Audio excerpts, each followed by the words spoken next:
mchezo wa leo. Yaani Farahani, yaani kwa taaluma aliyokuwa nayo ya uandishi wa habari, kwa standard aliyoiweka na maandiko yake, unaanza kuelewa kabisa kuna watu wako kwenye payroll ya kuichafua Yanga. Masaa 4 kabla ya mchezo wa leo amemwandika Damaro. Alivyokuwa anamuelezea Damaro, kama wewe ni mtu wa Yanga umesoma paragrafu ya kwanza ile, unaweza kusema Farahani amekuja kumsifia mchezaji. Lakini paragrafu zote zinazofuata kammaliza kweli kweli. Yaani 20% kasifia, 80 kammaliza mchezaji. Anakuambia sio mzuri wala sio mbaya, afai kucheza Yanga kwa sababu anaingia kwenye maungo sana wachezaji wenzie. Anawaweka Yanga kwenye pressure. Lakini mchezaji mwingine akifanya hivyo anasifiwa. Wote ni mashahidi msimu jana ulioisha. Yusuf Kagoma kila mtu alikuwa anamuona. Kila mechi akicheza uhakika wa kadi ya njano. Lakini Farahani ndio mchambuzi alikuwa anaongoza kwa kumsifia na kusema sifa ya kiungo kadi ya njano. Lakini leo hii anataka kutuaminisha kwamba tumemmisi Aucho kwa sababu Damaro sio level za Yanga. Jamani, hawa watu wanalipwa. Msipokuwa makini watawaingiza kwenye mtego. Na huo mtego sisi watu wa Yanga hatuko tayari kuuingia.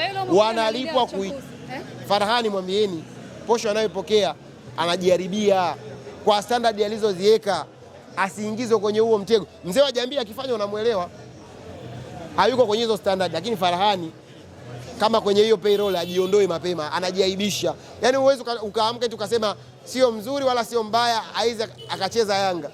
Mchezaji akija kuiona ile ni nini? Yaani totally disappointed kwa kweli. Totally disappointed. Tuzungumzie mchezo wa leo, performance nzuri ya wachezaji wenu, lakini pia mnajiandaa kwa ajili ya mchezo ujao. Mwalimu amefanya mabadiliko kidogo, lakini mmeondoka na alama 3.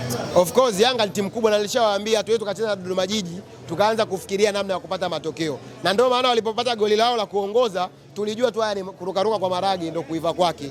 Tulijua tutakuja kupata goli na tutapata matokeo. Ndio kilichokuja kutokea. Kocha kaanza na wachezaji wengine wapya. Baka wote mmemwona ametoka kutumikia adhabu yake kwenye ligi. Mudathiri pengine ndio mmemwona ameanza leo tokea ligi imeanza. Musa Balakonte mmekuwa mkimwona akifanywa substitution akiingia, leo ameanza. Kwa kocha ni kama aliingia na akili ya kwenda kucheza kwenye mchezo wa Jumamosi. Atunze energy akina Okela, kina Duke Abuya, waanze wengine. Kitu ambacho baadaye alikuja akafanya substitution na ukaona ile Yanga ambayo mmeizoea nao flow. Kwa hiyo nampongeza kocha, amejua kucheza na wapinzani. Dodoma walikuwa wanaingia sana maungoni, kama walitumwa kuja kuwatoa wachezaji wa Yanga mchezoni na kututafutia sisi injury, lakini Mungu si asmani, mchezo umemalizika, tumepata 3 muhimu. Hamna mchezaji aliyeumia kwa ukubwa huo mpaka useme kwamba kuna serious injury. Tumefurahi, tumeondoka na alama 3, tunaenda kujiandaa tena. 3 hizi tushachukua sisi. Sasa tunawaachia wachambuzi. Wakijisikia kuchambua goli alilofungwa Diara ni wao. Wakijisikia kuchambua ubora wa wachezaji wa Dodoma Jiji ni wao. Wakijisikia kumuongelea vibaya Musa Balakonte ni wao. Yaani sasa hizi tushafanya hivi. Tumenawa mikono. Lakini last boni kule kurukaruka kwa Dodoma Jiji ni kama kulimshtua Pedro Gonçalves katika kipindi cha pili ambako kuyainua majembe pale katika benchi lake. Yanga ni timu kubwa. Ukitusumbua sisi tunaleta wakubwa. Tumemleta Imamu Ashuri kwa kwetu sisi, Alan Okelo. Umeona mechi imebadilika.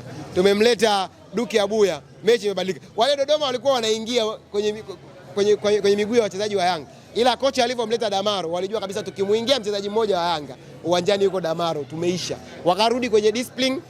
Kilichowakuta mmeona, wamefungwa goli 2 za haraka haraka, tumerelax, tumemaliza mechi, tumechukua 3 muhimu. Sasa hizi akili zote zinahamia Zanzibar. Naanza mahesabu sasa. Tunaenda Zanzibar.